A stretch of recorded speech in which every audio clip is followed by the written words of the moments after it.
जय हिंद साथियों, नमस्कार। मैं हूं आपका मेंटर रोहित कुमार तोमर और हम लॉन्च करने जा रहे हैं एक यूट्यूब चैनल जिसका नाम होगा तोमर क्लासेस। जैसा आप सब लोग विद्वान लोग हैं और कंपटीशन एग्ज़ाम की तैयारी कर रहे हैं, तो आपको पता है कि आवश्यकता ही आविष्कार की जननी होती है। तो ये क्योंकि हमारा इंट्रोडक्शन वीडियो है, तो हम शुरुआत करेंगे इंट्रोडक्शन से। उसके बाद दूसरे फेज़ में हम बताएंगे चैनल का उद्देश्य क्या है। तीसरे में हम बताएंगे कि इस चैनल को लॉन्च करने की आवश्यकता क्यों पड़ी, क्योंकि यूट्यूब पर पहले से ही बहुत सारे चैनल उपलब्ध हैं। इस चैनल में भिन्नता क्या होगी। और चौथा हमारा ये है कि क्लासेस कब शुरू होंगी, और पांचवा कंक्लूजन। और कंक्लूजन के साथ इस वीडियो को अंत करेंगे। तो सबसे पहले इंट्रोडक्शन में मुझे अपने बारे में बताना है, तो शुरुआत करते हैं स्कूलिंग से। तो जैसा आप जानते हैं कि मैं बिजनौर का रहने वाला हूं और मेरी स्कूलिंग बिजनौर में ही हुई। कक्षा 7 तक मैंने अपने गांव में पढ़ाई की।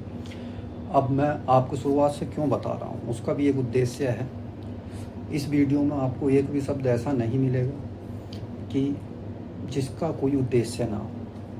मैं इसलिए बता रहा हूँ क्योंकि मैंने पहली बार कंपटीशन दिया सन 2002 में, जब मैं कक्षा 5 में था। उस समय मैंने एक नवोदय स्कूल होता है, NVS नवोदय विद्यालय समिति, उसके अंतर्गत स्कूल चलाए जाते हैं जिसमें गरीबी बच्चों से फीस नहीं ली जाती और उन्हें बहुत बेहतर और हॉस्टल लाइफ दे के सुविधा दे के शिक्षा दी जाती है सरकार की तरफ से। सरकारी संस्था है। और एक है सैनिक स्कूल जो हमारे घोड़ा खाल नैनीताल में स्थित है। तो ये 2 एग्ज़ाम मैंने कक्षा 5 में दिए और दोनों में ही मैं सफल नहीं हो सका, दोनों में मैं असफल रहा। अब क्योंकि मैं गांव में पढ़ता था तो वहाँ मेरे मार्क्स अच्छे आते थे, कम बच्चे होते थे, तो मुझे लगता था कि मैं पढ़ाई में बहुत बेहतर हूँ। लेकिन ये कंपटीशन देने के बाद मुझे एहसास हुआ कि मैं बहुत नीचे हूँ। अगर मैं अपने ज़िलों में, क्योंकि नवोदय स्कूल में एक ज़िले में 80 सीटें होती हैं, और मुझे अनुभव हुआ कि अगर मैं अपने ज़िले में 80 बच्चों में नहीं आ पाया, मतलब मैं उस टाइम की सोच बता रहा हूँ, अभी की नहीं है, तो अगर मैं 80 लोगों में नहीं आ पाया तो मेरा भविष्य क्या होगा, कैसे होगा। और फिर दूसरी बात ये थी कि मुझसे मेरी सिस्टर और मैं एक ही क्लास में पढ़ते थे, तो मेरी सिस्टर का हो गया और मेरा हुआ नहीं। तो ये थोड़ा एक होता है फैक्टर। तो अब उसमें तो 2002 में कंपटीशन दिया, अब हुआ नहीं। अब मैंने 7th में अपने माता पिता प्रेशर बनाना शुरू किया कि मुझे अच्छे स्कूल में भेजो, कस्बे में आसपास भेजो। तो अब क्योंकि मैं अपने माता पिता का अकेला पुत्र हूँ, तो वो चाहते नहीं थे कि हम कोई रिस्क लें। उस समय बस की सर्विस थी नहीं इतनी बहुत ज़्यादा गाँव में। फिर भी उन्होंने हिम्मत दिखाते हुए मेरा एडमिशन कक्षा 8 में हमारे पास के कस्बे नेहटोर में करा दिया, सरस्वती शिशु विद्या मंदिर में। और उसी में मैंने अपनी शिक्षा बलराम कुमार सरस्वती विद्या मंदिर इंटर कॉलेज में 12th तक ग्रहण की। फिर मैंने कंपटीशन दिया कक्षा 10 में। कक्षा 10 में जो मैंने कंपटीशन दिया वो दिया पॉलिटेक्निक के लिए, जो पॉलिटेक्निक के लिए एग्ज़ाम होता है, और उसमें मेरी रैंक बहुत बेहतर आई। उसने मेरा कॉन्फिडेंस बहुत बढ़ाया। मेरी UR में रैंक शायद 46 और OBC में 4 रैंक थी। तो मुझे वहाँ से बड़ा सेटिस्फेक्शन हुआ कि मेरी बहुत अच्छी रैंक आई। लेकिन क्योंकि मेरे माता पिता, उस समय इंजीनियरिंग का दौर था, सब ये चाहते थे कि मैं इंजीनियरिंग करूं, इसीलिए उन्होंने मेरा एडमिशन डिप्लोमा में ना कराया और मैंने आगे इंजीनियरिंग की पढ़ाई के लिए 12th करना उचित समझा। 12th की पढ़ाई की और उस समय हमने 2 एग्ज़ाम दिए कंपटीशन के, एक NDA और एक AIEEE होता था उस समय 2009 में, और एक दिया था देव संस्कृति विश्वविद्यालय जिसमें साइकोलॉजी की पढ़ाई जाती थी उस समय। तो साइकोलॉजी के उद्देश्य से दिया था। तो DS देव संस्कृति जो यूनिवर्सिटी थी हरिद्वार में स्थित है, बहुत अच्छी यूनिवर्सिटी है साइकोलॉजी से, अगर कोई कुछ करना चाहता है तो उसमें भी मेरा सिलेक्शन हुआ और AIEEE में भी। लेकिन जब पहले से उद्देश्य स्पष्ट था कि इंजीनियरिंग करनी है, तो मैंने इंजीनियरिंग करने का विकल्प चुना और मैंने 2000 और NDA में मैं सफल रहा। तो 2013 तक इंजीनियरिंग की। लेकिन एनडीए देने के बाद मेरे अंदर एक जुनून बना कि मैं भी जो हूँ सेना में जाऊँ। तो उस चक्कर में जो कॉलेज करते हैं तो आपको जानकारी होगी, एक टेक्निकल एंट्री स्कीम TES होती है। टेक्निकल एंट्री स्कीम में होता है कि आपको परीक्षा नहीं देनी होती और आप सीधे एग्ज़ाम दे सकते हैं। अगर आपके सेमेस्टर वाइज वो क्राइटेरिया निर्भर करता है कि जैसे बीटेक में 65% मांगते हैं, कोई बैक नहीं होनी चाहिए और 65% प्रत्येक सेमेस्टर में आपके हों, तो आप वो एग्ज़ाम दे सकते हैं, मतलब सीधे इंटरव्यू दे सकते हैं। तो मैंने वहाँ से 6-7 इंटरव्यू, शायद थर्ड सेमेस्टर शायद दे पाते हैं, तो थर्ड सेमेस्टर से लेके 7-8 सेमेस्टर तक 5-6 इंटरव्यू दिए वहाँ पे, लेकिन मैं उसमें भी असफल रहा। अब दोस्तों, क्योंकि मैं एक गरीब परिवार से था और पिताजी मेरे खेती करते थे और मेरी बहन भी दोनों पढ़ाई कर रही थी, तो इस कारण मैंने अपनी पढ़ाई एजुकेशन लोन से संपन्न की। तो जिस कारण मुझे प्रेशर था कि भाई जॉब जल्दी होनी चाहिए, एजुकेशन लोन लिया है तो उसकी किस्त भी जाएगी और उसमें भी ज़्यादा समय मिलता नहीं है, 2-3 महीने का समय मिलता है किस्त भरने के लिए। जब आप कॉलेज ख़त्म करेंगे तो 2-3 महीने में ही आपको किस्तें अपनी भरनी पड़ती हैं, जो भी बैंक के हिसाब से बनेंगी। तो अब मैंने 2013 कॉलेज ख़त्म किया और अपनी एक प्राइवेट जॉब से शुरुआत की। अब प्राइवेट जॉब मैंने सबसे पहले जो की है वो की है भारती एयरटेल लिमिटेड, जिसे आप एयरटेल भी बोल देते हैं। उसकी एक वेंडर कंपनी थी। वेंडर कंपनी होती हैं कि जो मतलब बड़ी कंपनी को सहयोग करती हैं। तो उस समय क्या हो रहा था कि गुड़गांव डेवलप हो रहा था। तो मेरे पास जो एरिया था वो भोंडसी एक गांव पड़ता है, जगह पड़ती है गुड़गांव में, भोंडसी गांव। तो वहाँ पे कुछ सिटी डेवलप हो रहे थे। सिटी मतलब सोसाइटी बन रही थी। जैसे नोएडा में आपने देखा होगा, बड़े बड़े शहरों में क्या होता है कि सोसाइटी होती हैं, उनमें फ्लैट होते हैं, बहुत सारी चीज़ें होती हैं। तो वहाँ पर भी जो है सोसाइटी डेवलप हो रही थी। तो उस समय वहाँ पर एक रोजवुड सिटी थी और एक वाटिका सिटी थी। तो उनमें क्या होता है कि जैसे इंटरनेट से टीवी, उस समय नया कॉन्सेप्ट एक आया था IPTV, एयरटेल ने लॉन्च किया था सन 2013 में IPTV, इंटरनेट प्रोटोकॉल टेलीविज़न। तो IPTV के लिए हम कनेक्शन लगाते थे, वाईफाई के लिए कनेक्शन लगाते थे, घर डोर टू डोर जॉब थी, डोर टू डोर। क्योंकि सैलरी अच्छी थी तो मैंने इनकार नहीं किया। 22,000 मुझे इन हैंड सैलरी मिलती थी। वैसे तो वो दिखाते थे कि आपकी सैलरी 30,000 है, लेकिन कुछ चीज़ें कटने के बाद मुझे 22,000 हाथ में मिलते थे। तो लगभग, और वाटिका सिटी और रोजवुड सिटी और भौंडसी गाँव, ये तीनों मेरा एरिया था। वहीं पे वाईफाई लगाने हैं। वाईफाई का उस समय बहुत दौर था और स्पीड बहुत अच्छी थी। उस समय एयरटेल की स्पीड 28 Mbps 30 Mbps ब्रॉडबैंड की आती थी गुड़गांव में। और IPTV के लिए भी वही स्पीड थी, 32 Mbps तक चली जाती थी।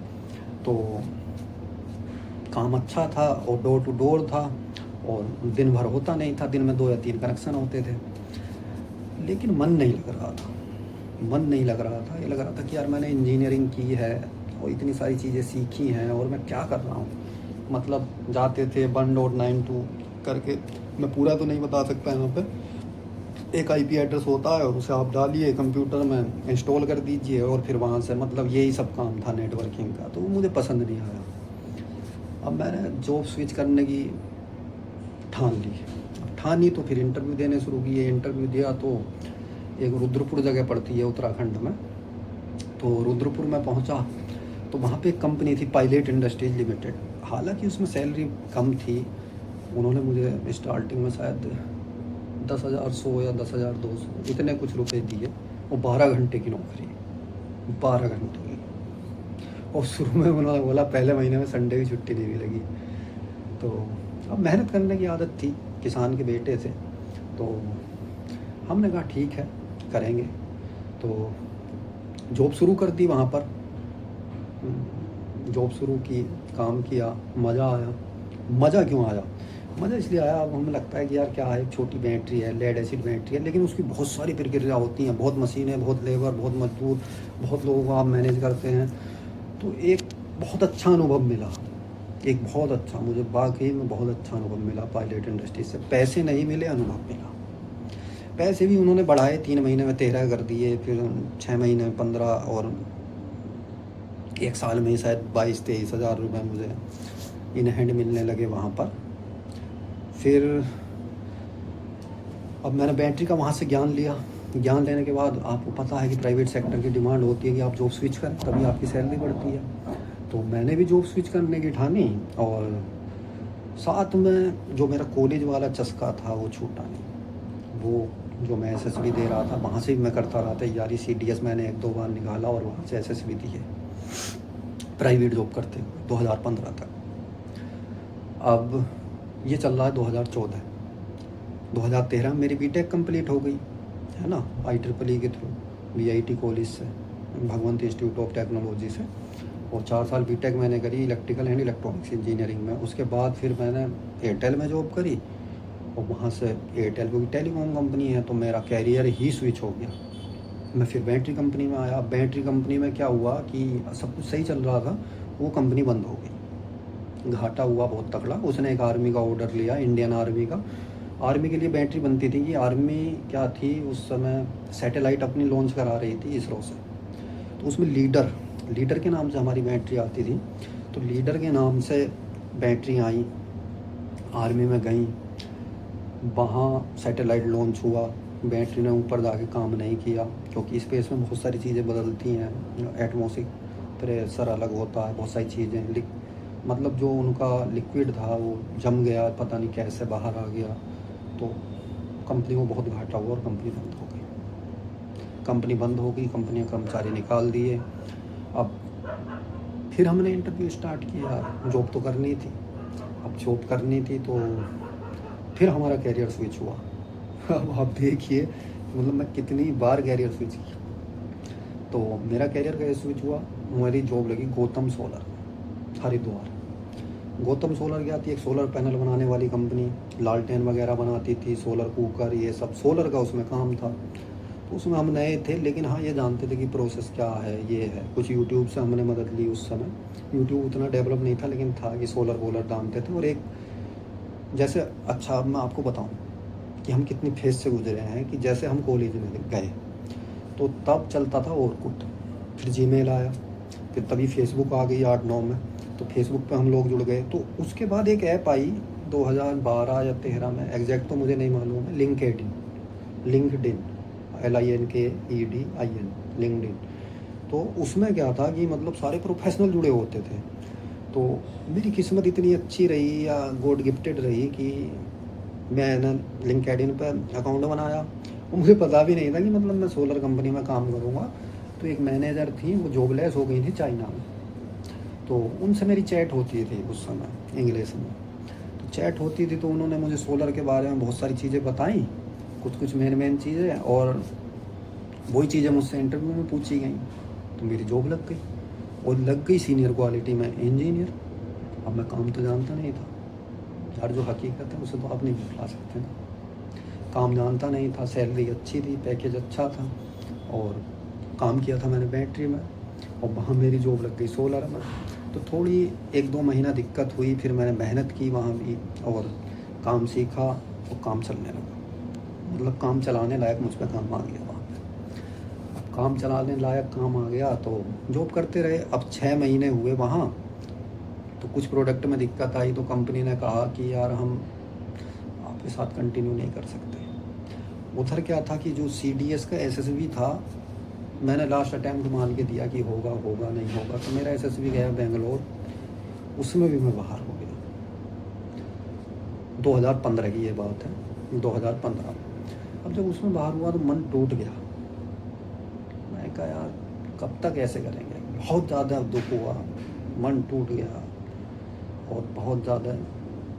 फिर मेरा रेलवे का भी एग्ज़ाम निकल गया, फिर ये NTPC हुआ था 2015 में, JEE का एग्ज़ाम निकल गया, फिर ये 2014 में आई थी वैकेंसी, तो SSC JEE निकल गया। एक TGT करके आती है KBS में, TGT-WE वर्कशॉप इंजीनियर, उसका एग्ज़ाम निकल गया। तो मुझे उस टाइम लगा कि मुझे पढ़ाई करनी चाहिए, मैं ये सब जॉब वॉब नहीं करूँगा। ठीक है 1-2 साल दिक्कत होगी, नहीं किस्त जाएगी, घर वाले परेशान होंगे, करेंगे जैसे करेंगे। मैंने नौकरी छोड़ दी। नौकरी छोड़ दी। कोई बात नहीं, 2-3 महीने सब बढ़िया चला। घर वालों ने कहा ठीक है, उन्हें लगा 3-4 महीने में फिर लग जाएगी, क्योंकि प्राइवेट तो इतने ही समय में लग जाती है। अब असली कहानी शुरू हुई यहाँ। 2016 शुरुआत हो गई और 2016 में मैंने CGL दिया और पहली बार ऑनलाइन एग्ज़ाम हुआ। और मेरा पढ़ रहा था मैं टेक्निकल, हकीकत बताऊँ SSC JEE के लिए मैं पढ़ रहा था, पर यह है कि मैथ उसमें भी उस लेवल का है, वो है बस एक GS। उसमें SSC JEE में क्या है, रीजनिंग आती है, GS आती है, ठीक है, और टेक्निकल आता है 100 नंबर का प्री में। लेकिन बस एक हमें जो है इंग्लिश और पढ़ना था, तो हमने पढ़ लिया और शायद 137 उस समय कट ऑफ गई और मेरे 154 नंबर आ गए प्री में। थोड़े दिन की मेहनत करके, मुश्किल से 1-2 महीना मैंने मेहनत की और 154 नंबर मेरे 2016 में आ गए। तो मुझे लगा यार ये फील्ड थोड़ा ठीक है, ईजी है, लेकिन मेरे दिमाग में यही था कि यार मैं टेक्निकल नौकरी लूँ उस समय 2016-17 में। तो मैंने मेंस को इतना सीरियस नहीं लिया, मैंने कहा जाने दो, KB का अपना होगा, उसमें इंटरव्यू देंगे। तो KB में मेरा इंटरव्यू हुआ केंद्रीय विद्यालय में, जो मैंने एग्ज़ाम दिया था, रिटर्न मेरा क्लियर हुआ, इंटरव्यू हुआ। इंटरव्यू में मुझे कम मार्क्स मिले और मैं सेलेक्ट नहीं हो पाया। 1/3 का रेशियो लिया था उन्होंने, मतलब एक पोस्ट पे 3 गुना, वहाँ नहीं हो पाया। फिर मेरा एक RR कैट का एग्ज़ाम था। RR कैट होता है Raja Raman centre for advance technology. तो मैं इन्हीं सब परिस्थितियों से गुजरा था। उसमें भी मेरा प्री हो गया टेक्निकल में, टेक्निकल असिस्टेंट की वहाँ वैकेंसी आई थी और मेंस के लिए मैं क्वालिफाई हो गया। अब मुझे आई पैसों की दिक्कत अप्रैल 2016 और मेरा एग्ज़ाम है अगस्त में टेक्निकल। अब मैंने CDS के लिए रीजनिंग पढ़ी थी, तो मैंने सोचा यार कहीं ट्राई मारते हैं, पैसे तो कमाने पड़ेंगे। अब ट्यूशन, लोग कहते हैं ट्यूशन पढ़ा लो 9-10th वालों को, तो देखो 2 प्रोस्पेक्टिव होते हैं। जैसे आपने इंजीनियरिंग करी है, अगर आप कर रहे हैं नॉन टेक्निकल तैयारी, नॉन टेक्निकल से मतलब होता है कि जैसे SSC के exam, railway exam, police exam, तो ट्यूशन पढ़ाना आपके लिए फ़ायदेमंद है, क्योंकि आप साइंस पढ़ाएंगे और मैथ पढ़ाएंगे, ये सब चीज़ें आप पढ़ाएंगे, तो ये चीज़ें आपके लिए फ़ायदेमंद होंगी बहुत ज़्यादा। लेकिन क्योंकि मैं कर रहा था टेक्निकल तैयारी, तो टेक्निकल में इनका कोई रोल नहीं है, वहाँ स्पेसिफिक सब्जेक्ट का आपको पढ़ना पड़ेगा, थोड़ा छोटा मोटा रोल है, तो कोई उनसे फ़र्क नहीं पड़ता। रीजनिंग में सब एक जैसे होते हैं, क्योंकि सब इंजीनियर लोग उसमें बैठते हैं, जो डिप्लोमा वाले होंगे या BTech वाले होंगे, तो वो सब एक समान होते हैं। तो उनका टेक्निकल से ही सिलेक्शन होता है कि मतलब आप टेक्निकल में कितना अच्छा कर गए। और जो KB का भी मेरा पेपर था, तो मैं आपको अगर बताऊँ तो उसमें 20 क्वेश्चन हिंदी के थे शायद और 20 क्वेश्चन इंग्लिश के थे, ऐसे कुछ था, 10-10 थे शायद। तो उसमें क्वालिफाई करना था, तो मैं जस्ट क्वालिफाई हुआ था और मैं उसी की वजह से बाहर हुआ था, क्योंकि टेक्निकल एग्ज़ाम 100 नंबर का था, उसमें मेरे 96 आए थे, 100 में से 96 टेक्निकल में। तो मेरा जोश बड़ा हाई था कि मुझे टेक्निकल ही करनी है और इसका कोई फ़ायदा नहीं है। अब मेरे दिमाग में क्या बात हिट करती है कि यार मैं SSC JEE के लिए तो मतलब पढ़ता ही हूँ रीजनिंग। तो जब SSC JEE के लिए मैं रीजनिंग पढ़ रहा था, तो मैंने सोचा कि यार इसमें थोड़ी और मेहनत कर लें तो मैं रीजनिंग पढ़ा सकता हूँ कहीं। ये मेरे दिमाग में हिट कर गई बात अचानक से। तो अब जून आ गया, जून का महीना, और गर्मी पड़ रही बहुत ज़्यादा और कूलर की व्यवस्था नहीं थी, पंखे में रहना पड़ता था। तब मुझे आवश्यकता महसूस हुई, तो मैंने कुछ किताबें खरीद के 2-3 और 10-15 दिन रीजनिंग ही पढ़ी खाली। अब मैंने कहीं कोचिंग तो ली नहीं थी, टेक्निकल नॉन टेक्निकल कोई मैंने कोचिंग नहीं ली। 12th में ट्यूशन लिए हैं पर कोचिंग कहीं नहीं की। तो अब हुआ ये कि छोटे मोटे इंस्टीट्यूट में मुझे जॉब मिल गई कि रीजनिंग पढ़ाने के लिए 4-5 बच्चे थे। उन्होंने कहा ठीक है पढ़ाएंगे, पैसे बढ़ा देंगे। कुल मिला के हुआ कि मैं 2-3 सेंटरों में हरिद्वार में पढ़ाने लग गया ऑफलाइन, और मुझे लगभग 7-8 हज़ार रुपये मिलने लग गए, जिसमें से 3 भी नहीं था, शायद 2500 या 2,000 या 2500 मेरा किराया था और 2,000 टिफ़िन के जाते थे। तो 3,000 रुपये बहुत होते हैं अगर छात्र के लिए। कभी समोसा खा लिया, कभी बर्गर, कोल्ड ड्रिंक, यही सब होता है, कुछ था नहीं। तो मुझे बहुत अच्छा लगा कि यार कितना 15 दिन मेहनत करके और ये 8,000 मिलने लगे। अब लेकिन जो मेरा समय आ रहा था 2 घंटे, यानी 6 घंटे जा रहे थे डेली, उसकी मुझे चिंता नहीं हुई। वो मेरे मेंस को कितना इम्पैक्ट करेगा। अब होता क्या है कि मैं आरआर कैट का मेंस लिखता हूँ। आरआर कैट का मेंस लिखा मैंने, रिटन एग्ज़ाम होता है वहाँ पे टेक्निकल। तो टेक्निकल एग्ज़ाम मैंने लिखा आरआर कैट का, और मेरा इंटरव्यू के लिए सिलेक्शन हो गया। मैंने इंटरव्यू दिया, इंदौर में उसका सेंटर है। इंदौर काफ़ी बढ़िया शहर है, साफ़ सुथरा, मज़ा आता है वहाँ। आप कभी जाओ तो जाना, मैं तो गया हूँ 4-5 बार। तो होता ये है कि आरआर कैट में मैं 1 नंबर से वेटिंग में चला गया था, इंटरव्यू प्री मेंस जोड़ के।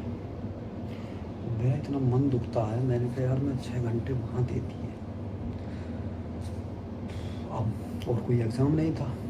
अब बड़ी समस्या हो गई। मैंने कहा यार अब क्या होगा, अब क्या होगा।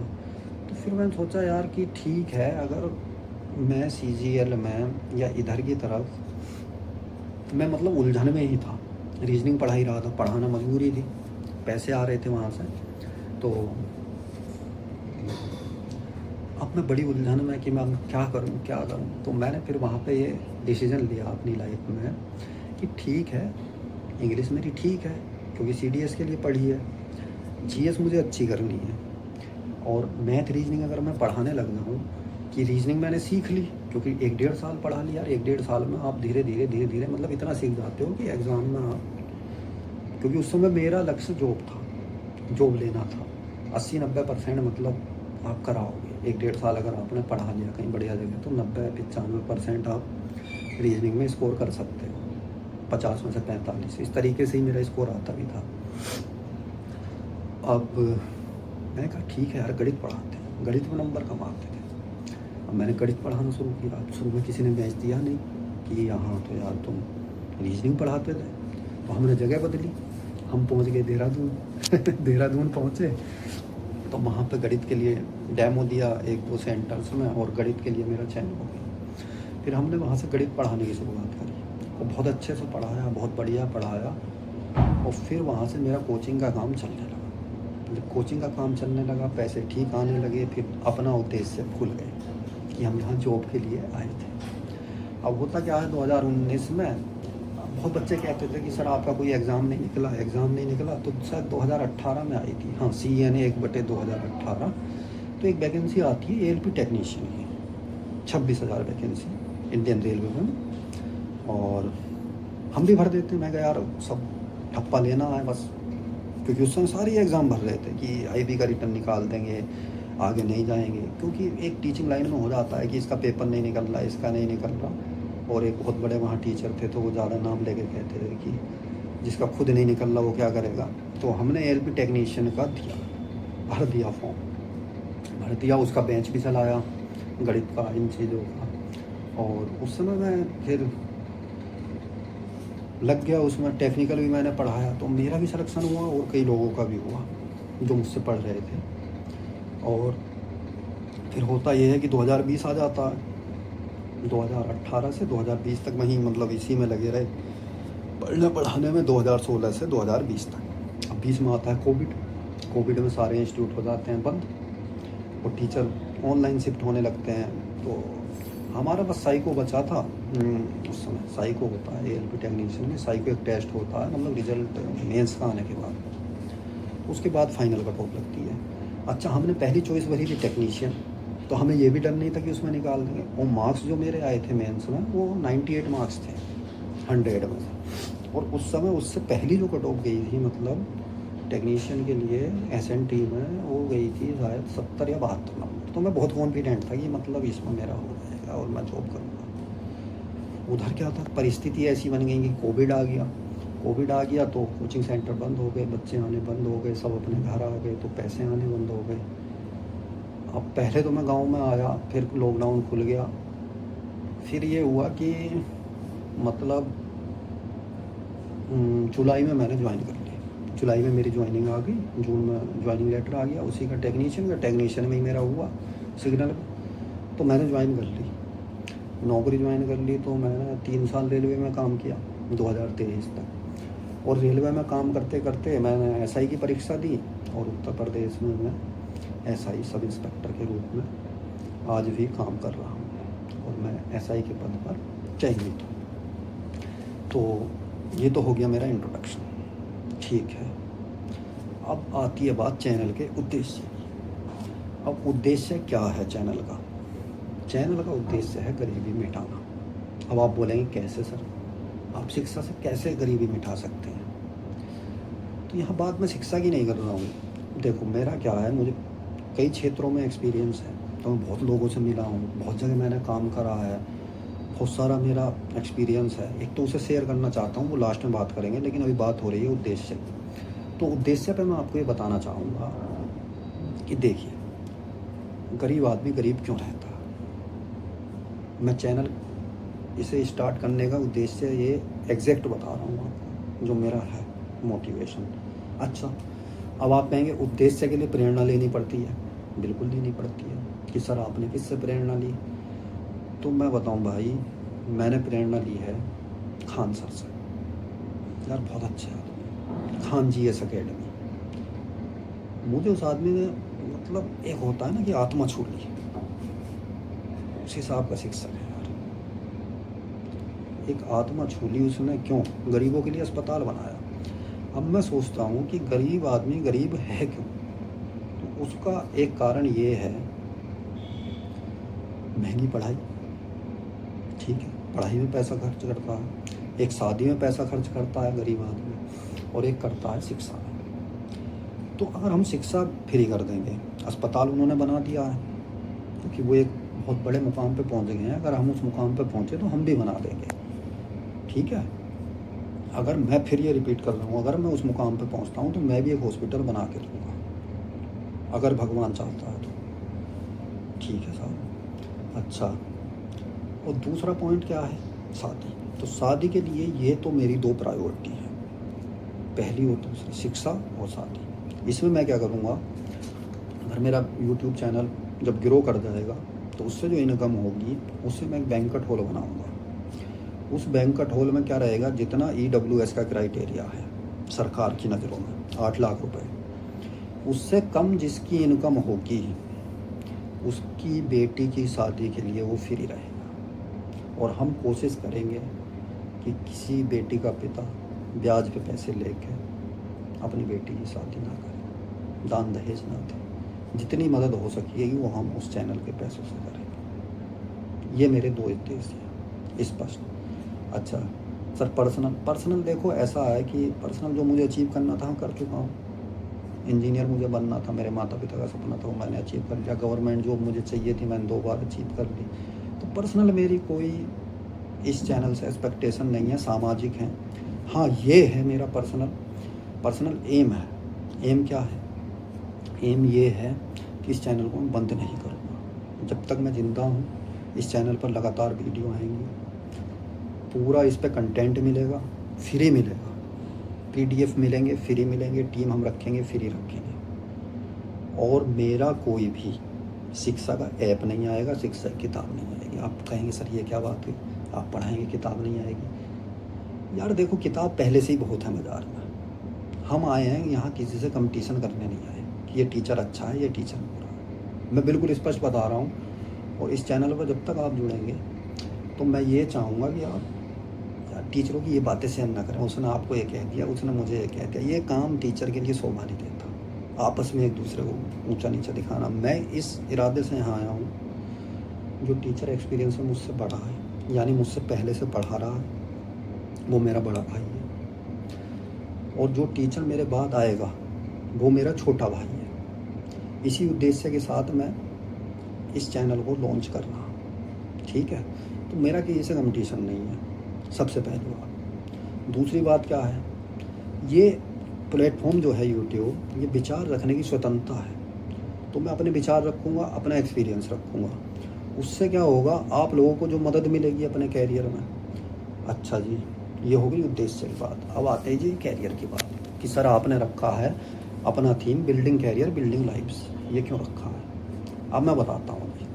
अब जैसे मैंने आपको बताया कि 2013 में मैंने इंजीनियरिंग करी, तो एक तो मेरा बैकग्राउंड हो गया इंजीनियरिंग। ठीक है जी। अब दूसरा फेज़ मेरी लाइफ में क्या आया, जो मैंने प्राइवेट जॉब करी है। तो बहुत बच्चे गरीब ऐसे हैं कि जो इंजीनियरिंग कर लेते हैं और सरकारी नौकरी की तैयारी करने के पैसे उनके पास नहीं है, और जॉब लेने में उन्हें दिक्कत आती है, प्राइवेट जॉब।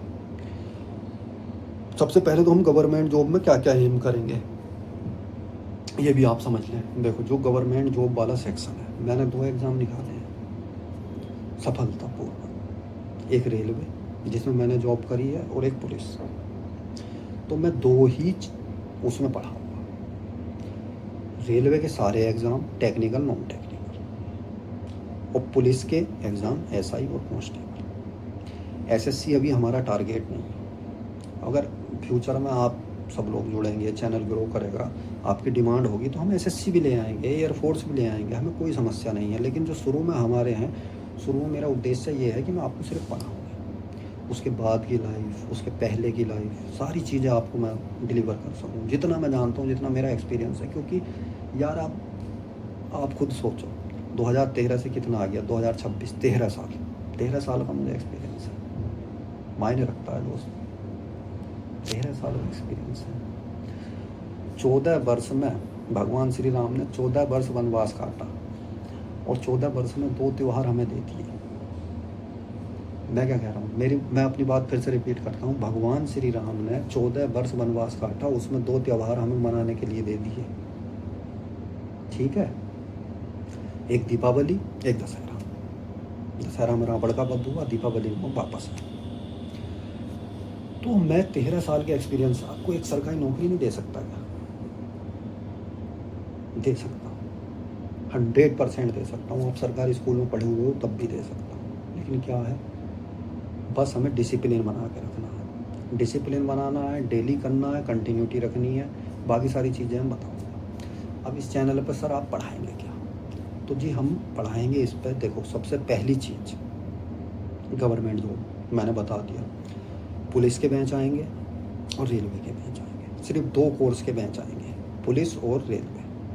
उन्हीं पर हमारा टारगेट रहेगा, उन्हीं पर फोकस रहेगा। जो भी वैकेंसी आएगी उसी पे हम डिलीवर करेंगे जी। ठीक, ये तो हो गई गवर्नमेंट जॉब की बात। अच्छा जी, सब्जेक्ट क्या पढ़ाएंगे? पूरा सिलेबस करेंगे यार। पूरा सिलेबस जब मैंने पढ़ा है तभी तो मेरा सिलेक्शन हुआ है। अच्छा, अगर आप कुछ चीज़ें सुधार के लिए लगेगा, जैसे जीएस है या वो है, तो उसमें सहायक ले लेंगे, कोई दिक्कत नहीं है। हेल्प ले लेंगे दोस्तों की, कई दोस्त मेरे सफल हैं। ठीक है, ये तो हो गई पहली चीज़। पहला सेक्शन हो गया हमारा गवर्नमेंट सेक्शन। अब प्राइवेट सेक्शन। प्राइवेट सेक्शन में हम क्या करेंगे, जो लोग इंजीनियरिंग करने के बाद प्राइवेट जॉब करना चाहते हैं उनकी मदद करेंगे इंटरव्यू के लिए। इंटरव्यू अपना कैसे वो करें, मतलब कैसे स्किल्स बढ़ाएं, कैसे हमें रिज्यूमे बनाना है। अब तो सीवी कहने लगे हैं उसे, सीवी कैसे बनाना है, पहले रिज्यूमे कहते थे। ठीक है, ये सारी चीज़ें। ओके, मतलब कॉन्फिडेंस डेवलप करना उनमें, और इंटरव्यू कैसे देना है, अच्छी कंपनी में कैसे देना है। ठीक है, ये सब चीज़ें। और इसी सेक्शन में एक चीज़ ये करेंगे कि बहुत लोग ऐसे हैं बेचारे जो जैसे मैं था, प्राइवेट जॉब कर रहे हैं लेकिन गवर्नमेंट का सपना देख रहे हैं, कन्फ्यूज्ड हैं। उनकी मदद करेंगे, उन्हें पढ़ाएंगे, जी जान से पढ़ाएंगे यार। जान लगा देंगे दोस्तों, जान लगा देंगे वाकई में। ठीक है, तो उन्हें पढ़ाएंगे तो उनका सपना पूरा करेंगे कि हाँ, उन पर भी सरकारी नौकरी आ सकती है। तो 2 सेक्शन हो गए दोस्तों। एक हो गया हमारा गवर्नमेंट सेक्शन, एक हो गया प्राइवेट सेक्शन। अब जी तीसरा सेक्शन क्या आता है जी? तो मैंने पुलिस की यार नौकरी करी है, तो मैंने देखा है कि जनता में बड़ी आत्मविश्वास की कमी हो जाती है पुलिस के सामने। जनता को पता नहीं है क्या करना चाहिए, क्या एफआईआर होता है, क्या एनसीआर होता है, क्या आईजीआरएस होता है, क्या प्रार्थना पत्र होता है। एफआईआर दर्ज नहीं हो रही तो भाग रहे हैं, 56(3) से कैसे करें। तो मैं चाह रहा हूँ कि हम एक पुलिस सेक्शन बनाएं। पुलिस सेक्शन में क्या रहेगा, अवेयर करेंगे, पुलिस अवेयरनेस कह सकते हैं, बल्कि इसे एग्जैक्ट टर्म जो होगी वो पुलिस अवेयरनेस। पुलिस अवेयरनेस में क्या अवेयर करेंगे जी आप? तो भैया हम अवेयर करेंगे एक तो पुलिस की बेसिक इन्फॉर्मेशन कि आपको क्या करना चाहिए। छोटी मोटी कोई बात हो गई तो थाने से कैसे जाएं, क्या, जैसे मान लो आप सरकारी जॉब में हो तो आपका करेक्टर वेरिफिकेशन आएगा कि कैसे सर हम अपना करेक्टर वेरिफिकेशन करवाएं, कैसे ये चीज़ें करें। तो ये सारी चीज़ें उसमें हम डिस्कस करेंगे दोस्तों। ठीक है, और जी अब दूसरी बड़ी चीज़ हो रही है साइबर फ्रॉड। साइबर फ्रॉड क्यों? बच्चा पढ़ने आ गया दिल्ली, घर से दूर आ गया, इलाहाबाद में पढ़ रहा है, उसके खाते में माँ बाप ने पैसे भेजे, उसके साथ ठगी हो गई। यार कितनी बुरी स्थिति है। लगता नहीं आपको अवेयरनेस की ज़रूरत है? इस चीज़ पे अवेयर करेंगे। तीसरा मेरा हमेशा रहा है महिला अपराध। ये मेरा फेवरेट टॉपिक है। अगर महिला के साथ असलियत में अपराध हुआ है, उसे तरीके बताएंगे, हेल्पलाइन बताएंगे, उसकी पूरी मदद करेंगे। ठीक है जी। पुलिस सेक्शन में बस यही चीज़ें हम करेंगे। अच्छा, और जो SI का एग्ज़ाम होगा या सिपाही का एग्ज़ाम होगा, उससे जो पुलिस से संबंधित सवाल पूछे जाते हैं वो भी इसी सेक्शन में कवर कर देंगे। तो ये 3 सेक्शन हो गया। अब आता है जी चौथा सेक्शन। चौथा सेक्शन क्यों जी?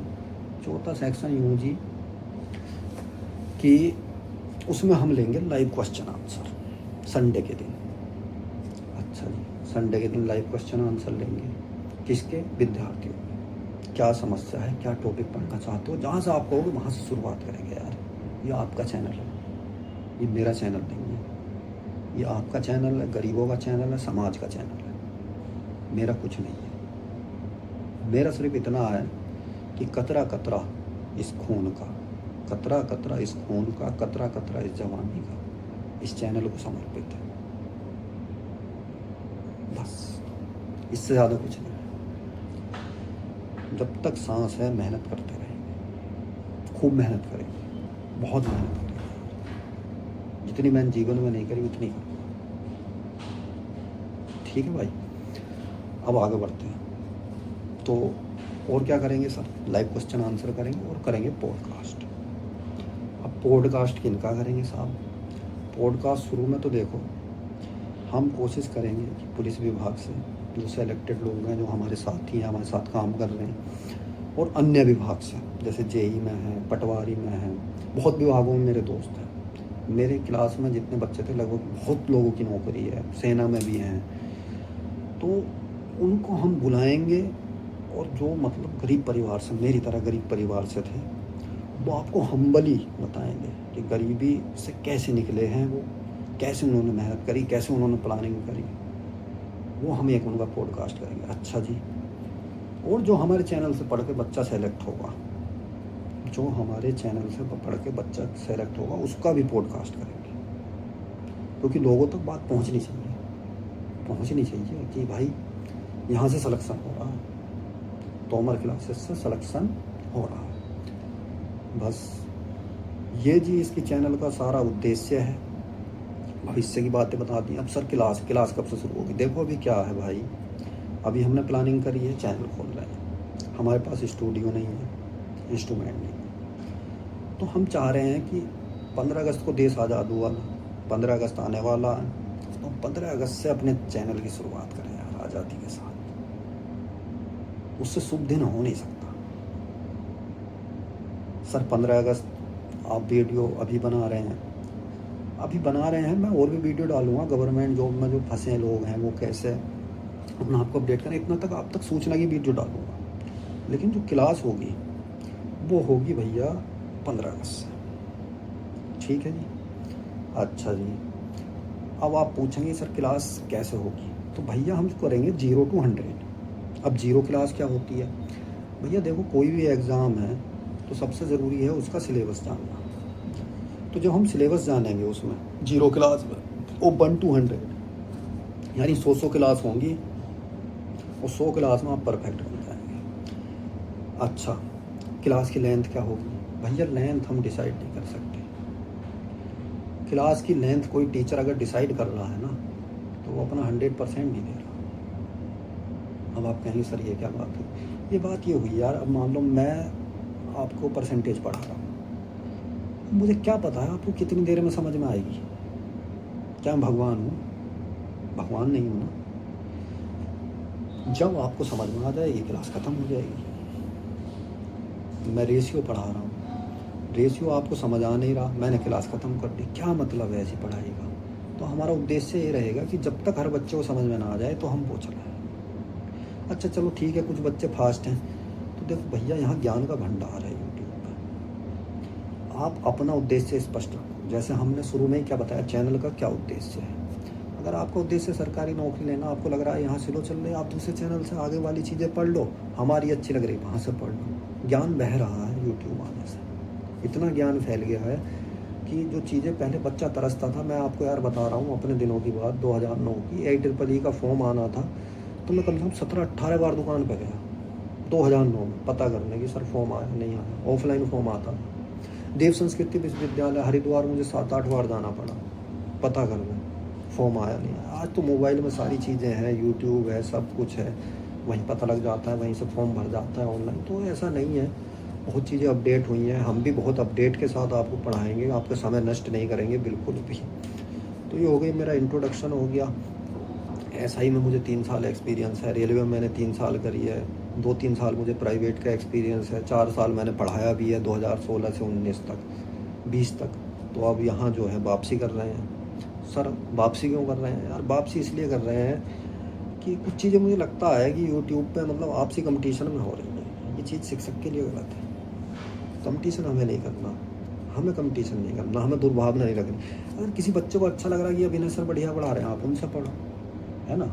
मैं मैथ की बात कर रहा हूँ, किसी को लग रहा है गगन प्रताप बढ़िया पढ़ा रहे हैं, आप उनसे पढ़ो। यार आप खुद सोचो, मार्केट में कितनी कंपनी होती हैं एक प्रोडक्ट की। चप्पल आप लेने जा रहे हैं, 100 कंपनियाँ हैं, जिसकी अच्छी लगेगी आप लेके आएंगे। मैं मुझ में अगर क्वालिटी होगी आप मेरे चैनल पर आएंगे, नहीं होगी नहीं आएंगे, ठीक है। लेकिन ये बात है कि हम अगर हम में क्वालिटी नहीं होगी, हम डेवलप करेंगे यार, मेहनत करेंगे यार, मेहनत करेंगे, डेवलप करेंगे, आपका सिलेक्शन कराएंगे।